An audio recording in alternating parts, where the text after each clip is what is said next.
Hello, hello, hello. I hope you are all well. Happy June 11th, post the full moon last night. I'm out here in a beautiful place. I haven't been here since February, and it's just so peaceful and beautiful and scenic. And I knew I was coming here today for a simpler hike, but to also just be in a great space and a great place. And I'm going to record a video in relation to UFO UAP experiences 13, 14, and 15. And I don't have my journal. I didn't even look at it before coming here. I haven't looked at it since, I think, Sunday, and today is Wednesday, because I was thinking about those stories down the road and how I was going to record them. But I'm just going to loosely go here and try to keep it under 15 minutes. Stories number 13, 14, and 15 that I journaled all relate to being in group meditations with people, being in, QHHT past life regressions, doing group work, and receiving reiki healings, okay?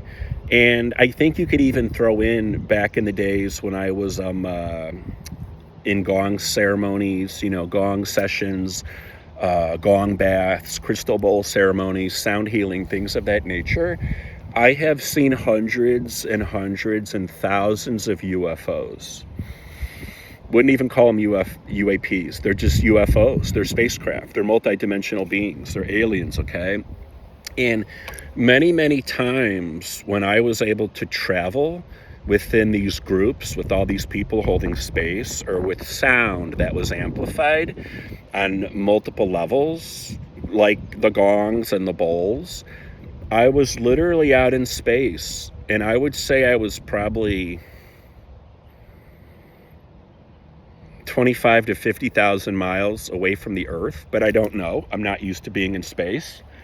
And I just saw all the craft that were around the Earth that would normally be cloaked or hidden or not visible to the human eye, or some of the equipment that we use here on Earth, or that is portrayed or displayed to us, through other amateur people studying the sky, or NASA, or whatever's blocked out, or whatever's not allowed, or yada, yada, yada. Too much to go into, right?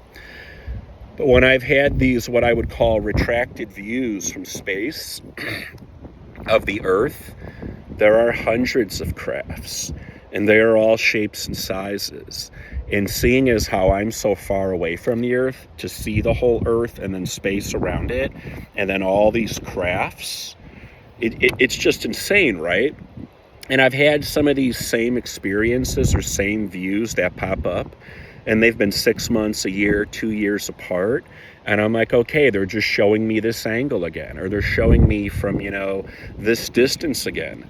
There's other times when I've been regressed that I've actually been much closer to the craft, that they are just fucking enormous. They are gigantic, okay?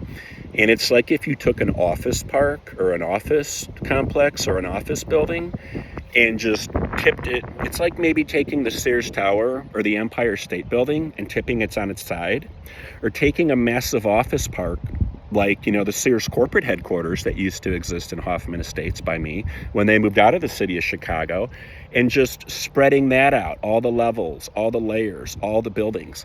It's really hard to fathom at times, because when I was looking at the craft from such a distance, it just scaled and scaled and scaled and scaled and went back and back and back.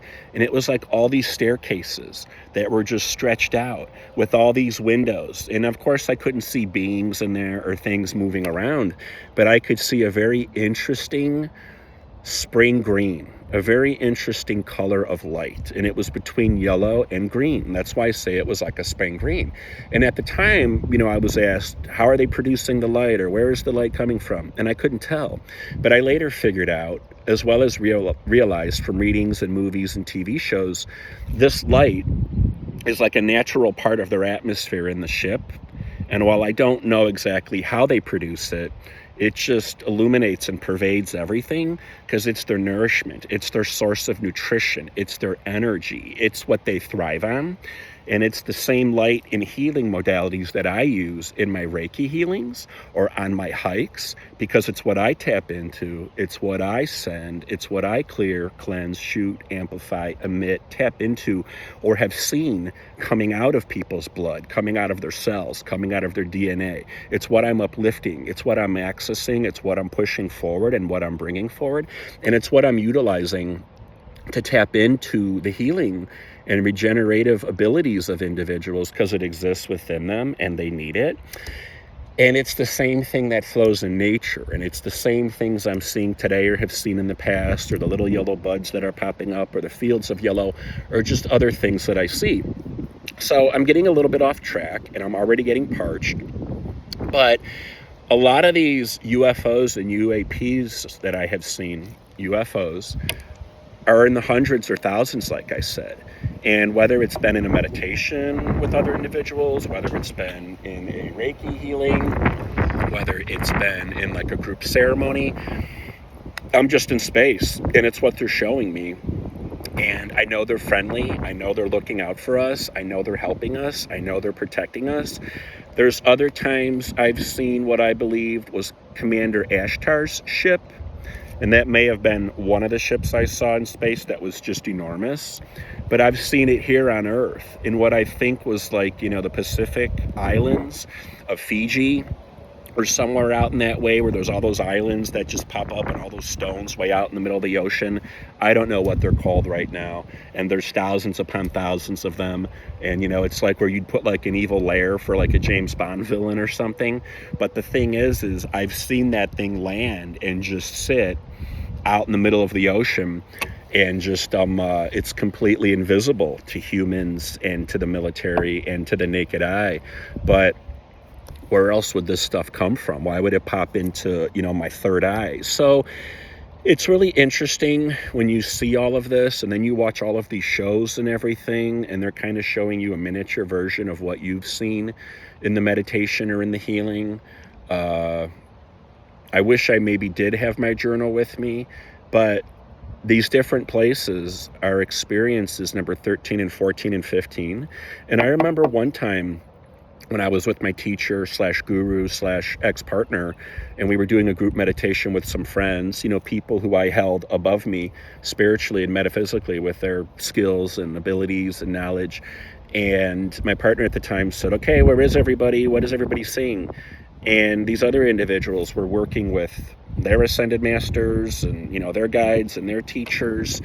And I thought it was wrong of me to be where I was. I thought maybe I need to be doing what they're doing or working with my guides or ascended masters. And it turned out I was in space. I was seeing the earth. I was seeing all these other beings that are helping the collective in space. But I was just seeing their ships. I was seeing hundreds upon hundreds and thousands of ships. And as I said earlier, I don't even know how far away from Earth I was, but it kind of looked like some of the photos you see in the books or some of the movies, where there's just that blue and green and white pebble, and everything is black around it. And then there's all these dots all over the ring of it. I don't even know what's on the backside, right? And how many more craft, but it was just insane, and it was just amazing. And I've seen that visual or a very similar visual many, many, many, many times. And I've had a lot of interesting experiences in space that I don't know that I'll go into right now. And I think I've talked about it in some of my past videos, but it's just this like retracted view that I get. Hoping my stuff doesn't blow away here. I've got this phone balanced on a water bottle behind a hip sack. But that's just a little bit of my jam. That's a little bit of my story. Those are experiences number 13, 14, and 15 roughly. I just keep looking around for people or interruptions, and I see a lady way down there with her dog. She's about 200 yards away, so no worries. I just don't want to sound crazy to anybody walking by. But you have to do the work, right? You have to tap in. You have to build that connection, with yourself and your higher self, and with your spiritual team, with the universe, with source, with God, with the creator, with the one. And when you do, this stuff is unlocked or it is shown to you, and you will tap in or connect or bring forward whatever you need for, your highest best and, your path. So you may see light beings, which I've seen before. You may see other entities. You may go into Middle Earth where I've been. I don't know what your jam is or what your blueprint or soul purpose is. I don't know where you originate from or what you've come here for in this lifetime. So I guess also remember to just trust your intuition and make sure that, it comes from light and it comes from source and it is of peace and of love. Tap into what you need to tap into. And don't worry about what other people are seeing or experiencing. Don't necessarily shoot for something if it's not there. Be open to what is there. And as I was taught, ask, is it of peace? Is it of love? Is it of light? Is it of truth? And then resonate with it from there and do your studies, do your research, and move forward. So we're all out there bringing this stuff forward. We're all out there with our contributions and doing what we can to make this planet, this dimension, the universe a better place. Don't get hung up on everybody else and their abilities or their skill sets or what comes naturally to them or what they have worked for and what they have unlocked and what they're bringing forward. Tap into what is unique to you. Tap into what resonates with you. Tap into where you are motivated to go. And I guarantee you, if you're doing the work, the universe will continue to drop the breadcrumbs. They will continue to open up the path or the doorway. They will continue to connect with you in any way, shape, and form that relates to you. It could be like me, out in nature. It could be during the lyrics of a song or the words on the printed page of a book or a magazine. It could be in a movie or a TV show that you find. Time doesn't exist. So it's really interesting how the universe works and how spirit works and just how everything isn't happening at the same time. Everything is existing at the same time. So there's a lot of really interesting stuff that you can tap into. You can pull it forward, you can fix it, repair it, correct it, and then leave it in what I would call the past. But stand in your truth, stand in your power, stand in your light, speak your truth. And these are all things that have been taught to me and ingrained into me.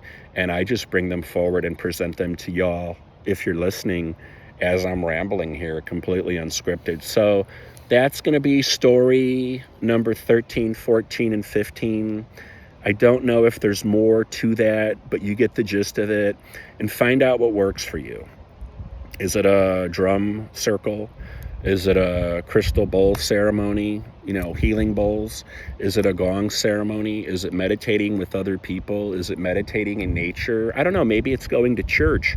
One of the most unique experiences I had very early on when I was working on myself, going back about almost maybe 15 years ago now, was the Madonna della Strada, I think, Catholic Church on the Chicagoland lakefront at the University of Loyola. And I lived right there in the building adjacent, right to the Loyola property on the lakefront. And I would go in there during the day just to kind of meditate and pray and tap in. And it was peaceful. It's beautiful. The flower arrangements, everything about it. And I was raised Catholic, which I am not promoting Catholicism or even religion right now.